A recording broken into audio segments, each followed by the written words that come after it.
Nitong mga nakaraang linggo ay nais nating bigyan ng pagpapahalaga ang kabutihan ng ating mga nanay.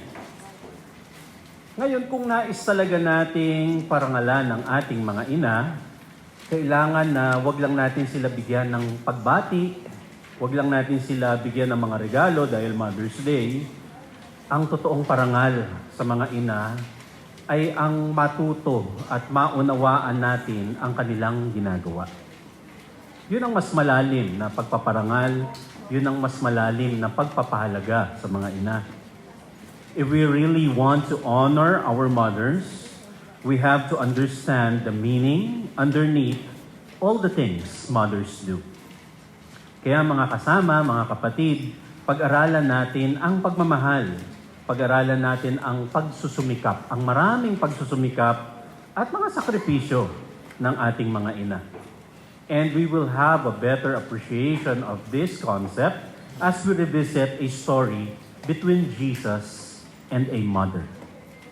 Ganito ang nangyari sa Mateo 15, 21 hanggang 28. Umalis doon o sa isang lugar si Jesus at nagpunta sa lupaing malapit sa Tiro at Sidon.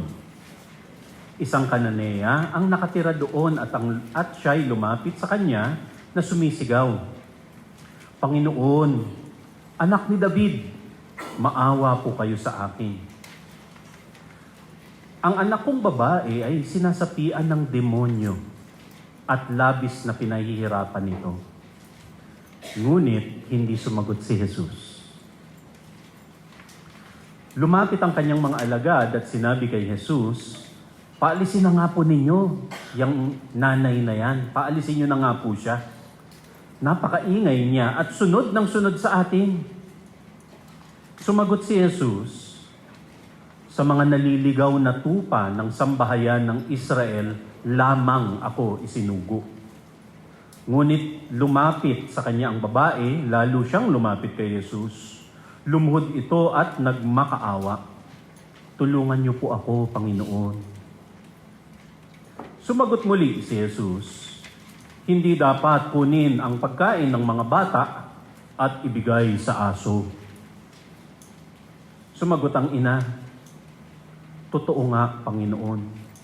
Ngunit ang mga aso man po ay kumakain ng mga mumo na nalalaglag sa hapag ng kanilang Panginoon." Tugon ng babae. At sinabi sa kanya ni Jesus, "Ginang, napakalaki ng iyong pananampalataya. Mangyayari ang hinihiling mo." At noon din, gumaling ang kanyang anak. A mother's faith, ang pananampalataya ng isang ina. Jesus constantly encouraged people to exercise faith. He often recognized and commended faith whenever he found it. At one point, sabi nga ni Jesus sa isang babae, "Your faith has healed you." So tuwing may nakikita si Jesus na matibay na pananampalataya, kinikilala niya yon at lalo niyang ini-encourage yung mga tao na, "Sigihan niyo yan, padayon." Sabi nga, ituloy niyo yan ganyang klase ng pananampalataya. Because Jesus calls people to trust God and have faith.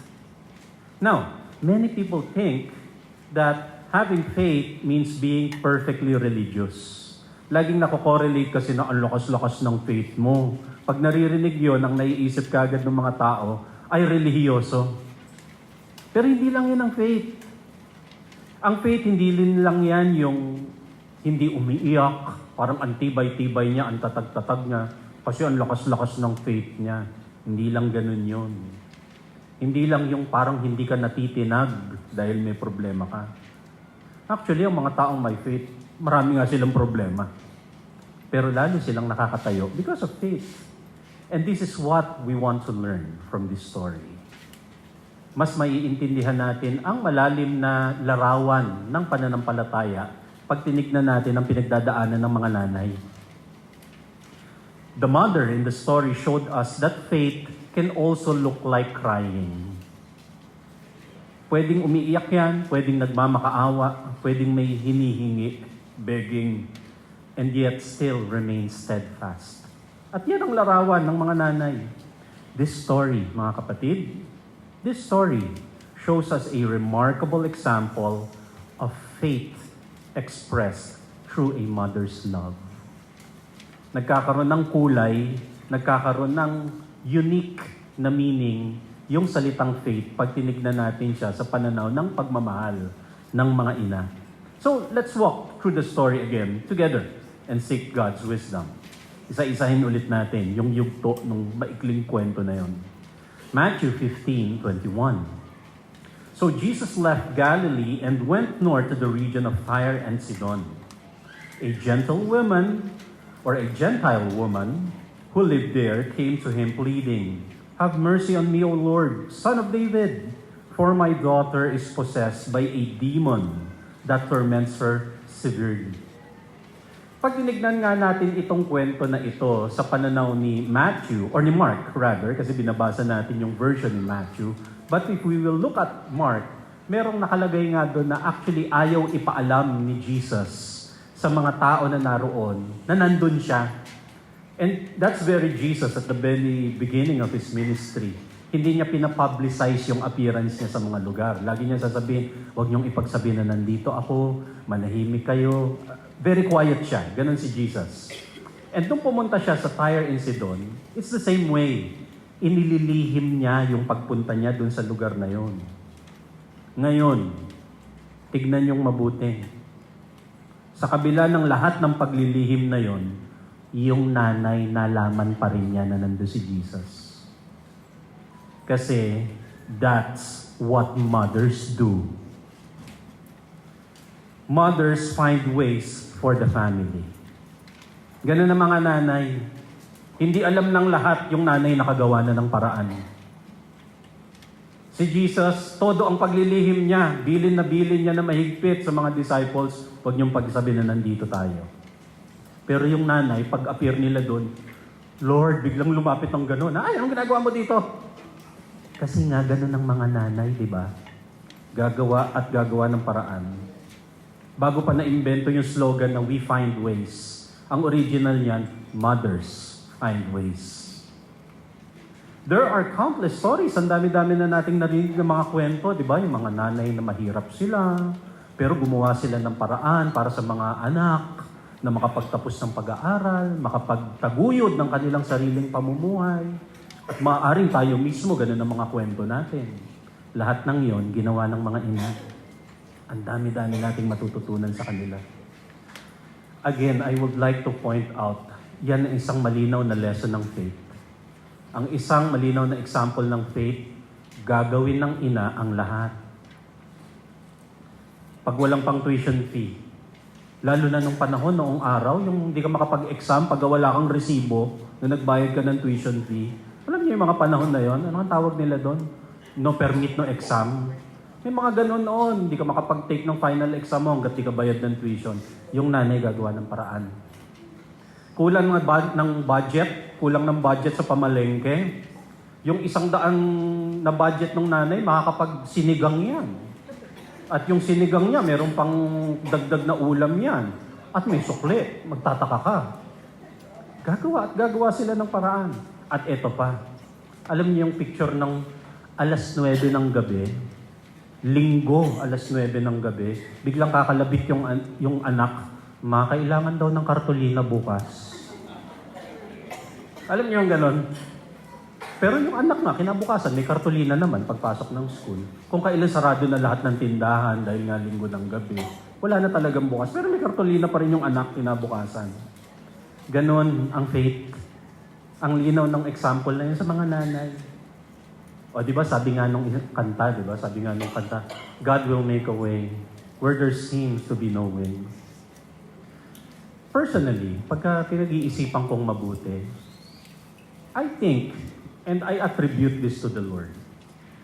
Yung sinasabi na God will make a way, yung daan na ibinigay ng Diyos sa atin, ibinigay ng Diyos sa pamamagitan ng mga nanay.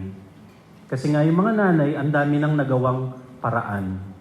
Yung mga nanay, ang dami nang nagawang daan. God's way of making a way for us is through the mothers that He gave us. Binigyan tayo ng Diyos ng mga ina. And by the way, let me be emphatic na hindi lang yan yung biological mothers. Marami tayong mga ina na hindi natin talaga nanay, pero naging nanay sa atin. Mga lola, mga tita, mga ninang. Meron nga mga nanay-nanayan na hindi mo naman talaga kaano-ano, pero naging nanay sa'yo. Not to mention, mga tatay na naging nanay. Lahat yan, ina. Lahat yan, mother, a figure, a picture of motherhood. At lahat sila ibinigay ng Diyos sa atin for God to make a way in our lives. O, balikan pa natin yung kwento. Matthew 15:23. But Jesus, sa paglapit ng ina kay Jesus gave the mother no reply. Not even a word. Then his disciples urged him to send her away. Tell her to go away, they said. She is bothering us with all her begging. The disciples treated the mother with indifference. Kita naman.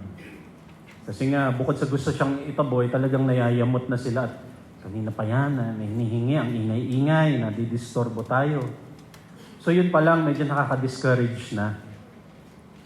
Ang dami-daming kaharap nung nanay para lang makuha yung kanyang hinihingi. At yung dapat nga na sana ay tumutulong pa sa kanya, sila pa yung hadlang. Gusto pa nga siyang paalisin. But on top of that, ang isang kailangan natin makita dito, Jesus himself was silent. At yun, nakakayanig. Yung inaasahan mo na lalapitan mo at tutugunin ka sa pangangailangan mo, pero hindi sumasagot. Nakakayanig yun, di ba? Yung tahimik. Matthew 15:24-25, then Jesus said to the woman, finally sumagot, pero ito yung sagot, I was sent only to help God's lost sheep, particularly the people of Israel. So may sagot nga, pero iba yung lumabas na sagot. But she came and worshipped Him, pleading again, Lord, help me. Nung sumagot si Jesus, iba ang tugon na ibinigay doon sa inaasahan ng babae. Jesus was referring to His own priority sa kanyang ministry, sa mga yugto na ito ng kanyang buhay, dahil talaga namang si Jesus was sent to redeem the lost sheep of Israel or the lost people of Israel. Pero tsaka na natin i-discuss yan in detail kasi it requires a full message para bakit doon lang siya ipinadala. Ang point dito na gusto ko munang tutukan natin, iba yung hinihingi ng babae, iba yung tugon ni Jesus. At nakakayanig, kanina tahimik, nung sumagot, it seems like a straight no. Nonetheless, makikita natin doon sa verse, the mother continued to worship. Kahit na tahimik, kahit na no yung nakuha niyang sagot, tila, she continued to worship. And she continued to plead for her daughter. Hindi siya yung concern. Patuloy pa rin siya doon sa concern niya sa kanyang anak. Verse 26-27, Jesus responded, it isn't right to take food from the children and throw it to the dogs. Naikumpara pa siya sa aso. Bukod sa tila, it sounded like a straight no as an answer from Jesus. Yung babae, yung ina sa kanyang sidi ng pangangailangan na ikumpara pa sa aso. At hindi yan yung mga pet dogs natin ngayon na niyayakap-yakap natin at hinahalik-halikan sa muka. Iba ang turing nila kasi nung ancient Israel sa mga aso. So, hindi siya compliment for the woman, for the mother. Bukod sa nag-silent, bukod sa tila, nag-no, ngayon, kinumpara pa siya sa aso. Pero, verse 27, the mother replied, that's true, Lord. But even dogs are allowed to eat scraps that fall beneath their master's table. Kahit pa napaka-offensive tila nung remark na natanggap niya, the mother refused to let herself be overcome by emotions. Masakit yun Hindi ka na nga kinikibo nung una. Tapos nung sinagot ka pa, parang no yung sagot. At ngayon kinukumpara mo pa ako sa aso. Masakit yun Pero hindi nagpadala sa emosyon na yun yung nanay. Masakit yun para sa ina. Masakit yon, lalo't higit desperate ka na nga. Desperate ka na, ayaw ka pang sagutin ngayon, may ganyan pang remark. And yet, she did not allow offense to distract her from the goal. Sabi niya, sige po, aso na kung aso, pero let's stay on the topic. May kailangan po yung anak ko. Tawagin niyo na akong aso kung kinakailangan. Pero nandito ako hindi para sa aking sarili, para sa aking anak. Nanay ang gumagawa niyan. Mga magulang ang gumagawa niyan. Pero konting side lesson dito sa point na ito. Anong side lesson? Kapag may kailangan ka o kapag may hinihingi ka, huwag mong awayin yung taong nilalapitan mo. Kasi di ba may mga ganon, pag di napapagbigyan, maya-maya inaaway na nga. Buti nga lumapit pa sa'yo eh. Mamaya sila na yung galit. Pero yung, ang ganda ng lesson ng babae, sige na po, aso kung aso, pero may kailangan po yung anak ko. So pag may hinihingi tayo at hindi tayo napapagbigyan, huwag kayo nagagalit. Huwag kayo nagagalit. Kasi kayo may kailangan eh. O gusto nyo malaman yung ending ng kwento ulit? O tama na tayo dito, parang okay na tayo. Verse 28, Dear woman, sabi ni Jesus, your faith is great.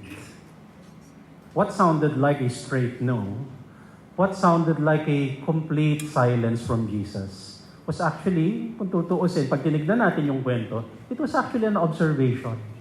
Nag-o-observe si Jesus. And then finally, sabi ni Jesus, Dear woman, ikaw na dakilang ina, your faith is also great. Your request is granted. And at that moment, her daughter was instantly healed. Jesus commended the mother's faith. And if Jesus found her faith worthy of praise, marami talaga tayong matututunan sa natay na ito. Kasi si Jesus mismo yung kumilala dun sa faith niya. Ano ba ang itsura, ano ba ang pangkabuuan ng mga katangian ng pananampalataya na dala-dala nung ina at kinalala ni Jesus? So pag-isipan pa natin yun. Yes, we recognize the love and the grace and the faith that mothers bring. Pero sabi ko nga kanina, bukod sa pagbati ng Happy Mother's Day at pagbili ng regalo, alam niyo paano natin ma-honor yung ating mga mothers? Intindihin natin at matuto tayo dun sa kanilang ginagawa para sa kanilang mga anak at pamilya. Yun ang talagang pag-honor sa mga mother. So, what can we learn from the faith of this mother? Ano yung mga matututunan natin? Una, just like the mother in the story, prioritize going to Jesus in times of need. Yung nanay, malaki yung problema niya, hindi lang basta bayarin sa kuryente o kulang ng pambayad ng tubig, mga ganyong issue. Malaki yung pinag-uusapan. Sinasapian po ng demonyo yung anak ko. It is a matter of life and death. Nasa bingit ng buhay at kamatayan yung kanyang anak. Malaking issue yon. Pero hindi siya nagpalito, hindi siya nagpa-distract dun sa kailangan mangyari. Ang nasa isip niya kagad si Jesus. Tama-tama, nandito sa bayan natin. Actually, secret yung pagpunta niya. Hindi, gagawa ako ng paraan. Priority na si Jesus ang lapitan. Yun yung dapat nating matutunan dito. We often think about coming to the Lord when we have problems that seems to be impossible to solve. Pero alam nyo, kahit yung mga maliliit na problema natin, pwede nating ilapit sa Diyos. Pwede nating itawag sa pangalan ng Panginoong Jesus. Because the Lord wants us, or wants Himself, wants His presence to be part of our daily lives. Maliit o malaki man ang pangangailangan natin, maliit o malaki man ang pangangailangan para lumapit sa Diyos, makakaasa tayo na magbibigay siya ng daan. Yun yung isang malinaw na makikita natin. So for all of us, hindi man kasing laki ng demon possession yung inyong mga pangangailangan, just like the mother. Follow the mother's lead, the mother's example. Prioritize going to Jesus. Because Jesus wants to help. The Lord wants to help. The Spirit of Jesus wants to guide us. Ano man yung kailangan nyo ngayon? Maliit o malaki? Kanya-kanya namang definition yan eh. Kung ano yung laki at liit.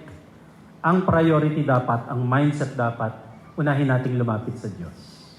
Yun muna, higit sa lahat. Matthew 6:31 to 32. Don't worry and ask yourselves, will we have anything to eat? Will we have anything to drink? Will we have any clothes to wear? Only people who don't know God are always worrying about such things. Your Father in heaven knows you need all of this.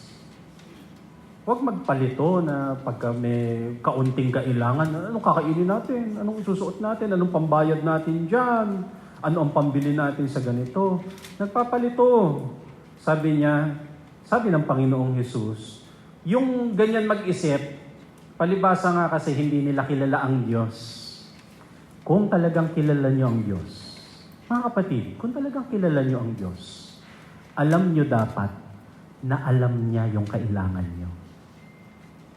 Alam nyo dapat na gusto niya kayong tulungan sa mga pangangailangan nyo. Yun ang totoong nakakakilala sa Diyos. Because the Father in heaven, our God Most High, He loves us. Mahal kayo ng Diyos. At hindi niya kayo pababayaan. Isaiah 65:24. Sabi ng Panginoon through the words of Isaiah, I will answer them before they even call to me. While they are still talking about their needs, I will go ahead and answer their prayers.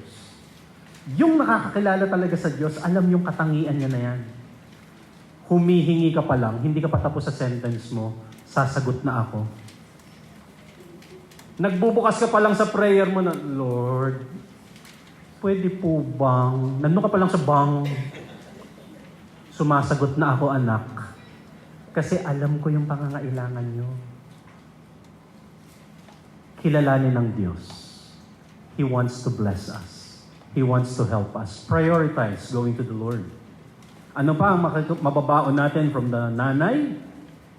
God can reply through silence. Pwedeng silence ang sagot ng Diyos.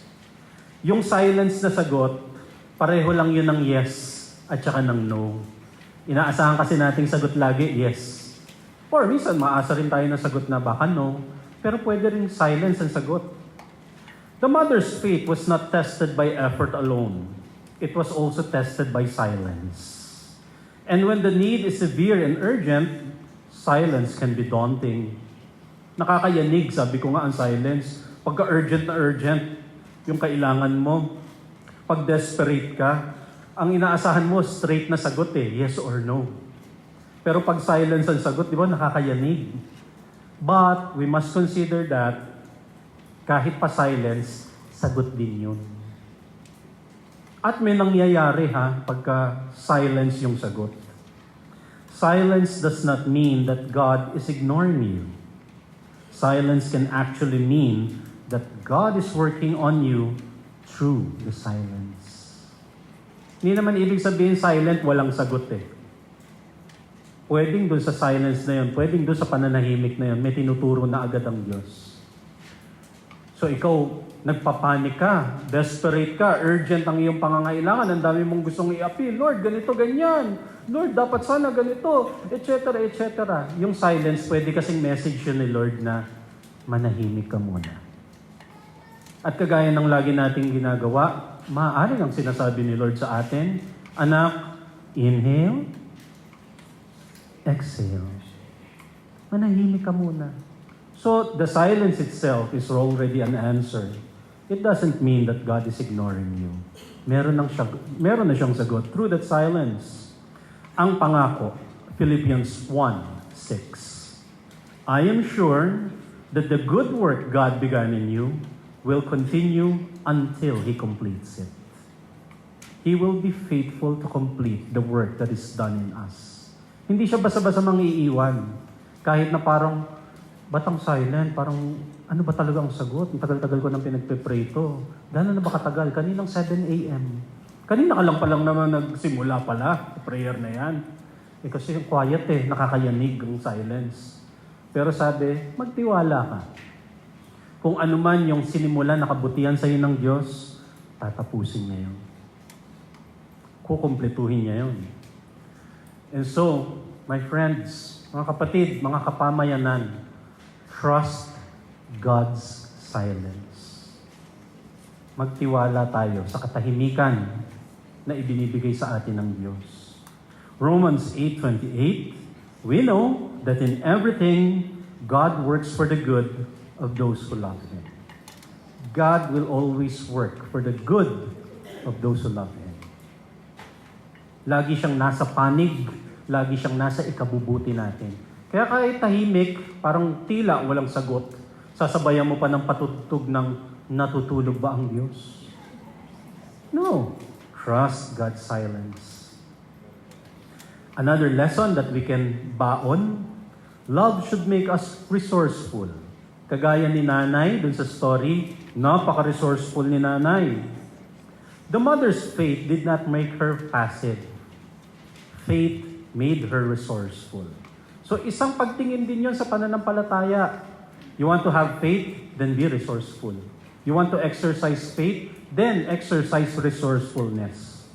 Kapag may pinapangalagaan tayo higit sa lahat, pagka mayroong mga umaasa sa atin, uy mga kapatid, dapat hindi tayo mahiyain. Kagaya nung ina, pagka mayroong umaasa sa'yo, pag mayroong nakatingala sa'yo, ay bawal lang mahiyain. Kailangan mong dumiskarte. Huwag kimi. Lalo pag may umaasa sa inyo. Lalo pag may umaasa sa atin. Hindi pwedeng tatahi-tahimik ka dyan. Gawin mo yan. Sukdo lang tawagin kang aso. Shih Tzu naman, sabihin mong gano'n. Pero ang point, di ba? Parang, o sige, malait na kung malait. Mawala na ang hiya, mabawasan ang kahihiyan kung kinakailangan. Pero gawin mo ang kinakailangan. Kasi yun ang pananampalataya. Proverbs 31:17-19. Kaya ang remark ng Proverbs, what is a truly noble wife or a truly noble mother? A truly noble wife or mother works very hard. She is strong and able to do her work. Malakas, hindi lalamya-lamya. Hindi natatakot na masira yung kuko na bagong manicure. Hindi siya takot. Mag-manicure na lang ulit. Pero gawin ang kinakailangan gawin. She works late into the night to make sure her business earns a profit. So, hindi takot na matuyo ang skin, hindi takot na mag-dry at magkaroon ng mga eye bags. Mamaya mo na lang ipa-facial spa kung kinakailangan. Basta again, gawin ang kailangan gawin. She makes her own thread and weaves her own cloth. Yun ang faith. Yan, pwede nating matutunan lahat. Pero alam nyo mga ina, kayo naman, ang isang encouragement ko sa inyo, mothers should teach resourcefulness to their daughters and to their sons. Ituro niyo rin yon sa inyong mga anak. We must not mistake the simplicity of a mother's role in the home. Because God uses mothers for a higher purpose. Minsan nahihiya tayo, ano naman maituturo ko sa mga anak ko? Plain housewife. What's so plain about being a housewife? Nandiyan na lahat ng role. Kung pahabaan lang ng curriculum vitae, nandun na lahat sa pagiging housewife. From basic accounting to higher mathematical skills hanggang engineering skills. Nasa nanay lahat. Culinary arts, name it. Pati pagiging masyus. Nasa nanay lahat. Lahat, dami-dami nating pwedeng matutunan sa mga nanay. And nanay should be proud of that. Marami kayong pwedeng ituro sa mga anak. Huwag niyong baliwalain yung wisdom na ibinigay sa inyo ng Diyos. Dahil lang, nanay lang naman ako. Hindi siya ganon. Observe Mark 6:2-3. Nung nagsisimula si Jesus sa kanyang ministry, the next Sabbath, Jesus began teaching in the synagogue. And many who heard him were amazed. So nagsisimula pa lang si Jesus dito. Sabi ng mga nakikinig sa kanya na namangha, where did he get all this wisdom and the power to perform such miracles? Sino yan? At anong credentials niyan? Saan siya nag-aral? Anong mga training at seminar niya? Then they scoffed. He is just a carpenter, the son of Mary. Saan natuto yan? Karpintero lang naman yan. Tapos sinong magiging teacher, scholar niyan? Nanay niya. Sino ba nanay niya? Si Mary. Nakita niyo yung panliliit, panlalait, sa kakayanan ng ina na kung saan si Jesus mismo experienced this. The people were expressing contempt to Jesus' humble background. But we have to consider carefully na ang daming nalalaman ni Jesus, lahat ng yon kasama ang formation niya sa pagpapalaki ng kanyang ina na si Mary. Marami tayong pwedeng ituro sa mga anak. Another thing that we must take from this story, we have to respect and be grateful of the strength and the persistence of mothers. Respect and be grateful for it. Pahalagahan, huwag kalimutan magpasalamat. Huwag kalimutan magpasalamat. Behind every mother's actions, behind every mother's words, mga desisyon ng nanay, nandoon lang naman lagi yung kanyang pag-asa, yung kanyang sana maibigay ko ang lahat ng kinakailangan ng aking pamilya. Yung sana maibigay ko ang lahat ng kailangan ng aking mga anak. Yun lang naman ang nasa puso ng mga ina. Ano man yung action, ano man yung mga lumalabas sa bibig at mga desisyon niya, alang-alang yun sa pamilya. The mother in the story consistently chooses her daughter over herself. Napansin niyo yan doon sa kwento? Consistently. Una, hindi siya pinapansin. Sinasagot siya ng no, hindi ikaw ang priority. Yung mga disciples gusto siyang paalisin. Pero kahit na anong pinagdadaanan ko, hindi. Yung aking anak na babae, ang importante, ang concern ngayon. She chose her daughter above herself. She could have been offended, ha? Pwede siyang ma-offend. Pwede niyang ipagtanggol yung kanyang dignity. Anong sinasabi mo sa akin? Pwede siya mag-defend. She could have argued her rights. But instead, the mother keeps on returning to the same concern. In her mind, ang sabi ng nanay sa kanyang isip, my daughter needs help, and that is all that matters. Basta sa ngayon, ang importante yung anak ko. Ganyan ang mga nanay in general. Ganyan ang mga nanay in general. A mother's love would often prioritize the well-being of her child over her own pride. At nasa kasagad-sagaran na nga yung mga pride ng maraming mga nanay, alang-alang sa kanilang mga anak. And one more reminder sa ating reflection, tayong mga anak, including mga asawa, o tayong mga nakaangkla sa mga mother image sa ating mga tahanan, mga kapatid, be gracious to your mother. Be gracious. Oo, sabi ko nga, maraming mga words, action at decision ng mga nanay. But I would also say na not every action, not every word or decision from a mother is perfect. It is not always correct. Hindi naman porke sinabi ng nanay, tama na lahat at perfect na lahat ng kanyang mga ginagawa at desisyon. Pero ang kailangan din kasi nating makita, the reason behind this is because no one really trains or teaches someone to be a mother. Sa tingin nyo, merong seminar na inatenan, tapos may certificate ka na, nanay ka na, certified. Walang ganun. Wala naman nagsa-certify na magulang ka na kasi napasahan mo na lahat ng ito. Alam niyo ang totoo. Mothers step into their role by faith. Kahit pa nga, at least ikaw, mabait yung nanay mo, so kahit paano natuto ka sa nanay mo. Oo, pwedeng ganun, pero walang guarantee na mabait yung anak mo. So, iba lagi ang pinagdadaanan ng mga nanay. There's that pattern of mother, son, or daughter, daughter magiging mother, etc., etc. Pero walang guarantee na iisa ang magiging resulta niyan. Kaya ang bawat ina, ang totoo, they live in faith. By faith lang ang lahat ng yan. Parenting does not come with a manual. Wala namang manual yan. Bawat isang magsing-irog, nagpakasal, naging ama at ina, hinuhulaan din nila kung anong mangyayari sa buhay nila. By faith lahat yan. Mothers often make the difficult decision in their lives being unsure themselves. Kala mo, sure na sure minsan yung nanay mo eh. Kasi Ang taas-taas ang tingin mo sa kanya, parang alam na alam niya yung ginagawa niya. Pero alam niyo, sa kaloob-looban, yung nanay mo humihinga ng malalim sa loob. Hindi pa naiimbento yung salitang panic attack na invento na nila many decades ago. Kasi nga sila, nagdidesisyon sila, paninindigan ko to, pero siya mismo, hindi siya sure kung anong mangyayari. By faith. Sa mata ng mga magulang, sa mata ng mga ina, we do the best we can.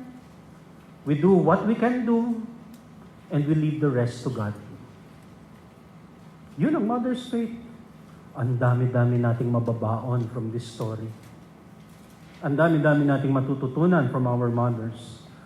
God blessed us with mothers.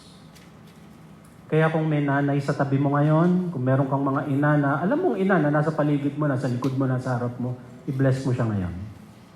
Bless them right now. Praise the Lord for their motherhood. Of course, uulitin ko, hindi ko lang naman ito tinutukoy sa mga biological mother. Kasi marami tayong mga mother figures, right? Meron tayong mga lumaki sa lolo, sa mga tita. May mga lumaki sa atin. So si ate na yung naging nanay niya, i-bless nyo rin sila. I-bless nyo rin sila. Nabanggit ko kanina, pati yung mga tatay na naging nanay. Counted na rin sa Mother's Day. I-bless nyo rin sila. Marami nga dyan, mga nanay-nanayan. Hindi mo naman talaga kaano-ano, pero, Nay! Di ba ganun ang tawag mo? At pag nakikita ka sa labas, sa daanan, nakikita ka nung hindi mo kaano-ano na yun, pinagsasabihan ka. Nanay-nanayan na nga rin kasi sila. Pinapagalitan ka, ang ikli-ikli ng suot mo, umuwi ka nga muna sa inyo. O kaya, gabi na, ba't wala ka pa sa bahay mo? Mga nanay-nanayan.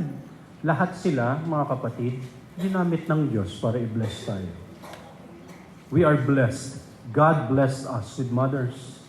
Sila ang naging paraan ng Diyos para maalagaan tayo, para maitawid tayo, at maitaguyod tayo sa buhay.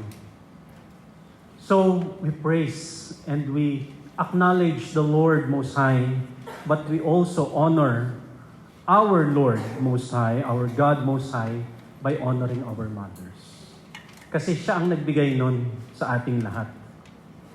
And ang aking hamon nga, mga kapatid, more than batian ng Happy Mother's Day, and thank you, mga heartwarming message, ang maganda nating magagawa, let's honor our mothers with love, with grace. Kasi gaano man sila katatag pag tinitignan natin sila, parang kahit na anong pinagdaanan, pusturang-pusturo pa rin sila sa kanilang mga make-up at buhok. Ang mga nanay may pinagdadaanan din sila. So let's honor them, let's give them love and grace, and also honor them by learning from their strength and living in the examples of their sacrifices. Let's praise God.